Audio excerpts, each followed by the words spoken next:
तर जय शिवराय भावांनो, तर आज मी चाललो होतो भाद्रा मारुतीला. भाद्रा मारुती म्हणजेच आपलं छत्रपती संभाजीनगरच्या पुढे खुलताबादला आहे. तिथे चाललो होतो ते आपली टीम.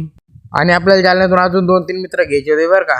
जालन्यात आले तर आपल्याला आपल्या किंगची आठवण आली, म्हणजे किंग ऑफ जालना गजानन भाऊ तवरची आठवण आली. मग काय लगेच आपण आपलं पुढे निघलो होतो. आपल्याला या कॉलेजला जायचं होतं बदनापूरच्या, कारण या पोराचे थोडे पेपर होते. मग काय यांना दिलं यांच्या कॉलेजमध्ये हाकलून आणि मी येऊन बसलो बाहेर.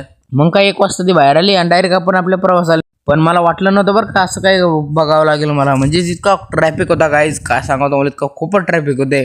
मला तर वाटलं आता आपलं जाणं होतं का नाही. 1 घंट्यानंतर ट्रॅफिक क्लिअर झाला आणि मग आम्ही आलो भाद्रा मारुतीला डायरेक्ट फायनली. मग काय दर्शन घेतले आणि सकाळपासून जेवण नव्हतं बरं का तुमच्या भावाचं, तर मग डायरेक्ट आपण गेलो आता जेवायला. खूपच भारी जेवण होतं बरं का. हे पण आपली टीम कशी तुटून पडली, म्हणजे सकाळपासून जेवण नव्हतं. तर ह्या ब्लॉगचा इथे एंड करू आणि भेटूया पुढच्या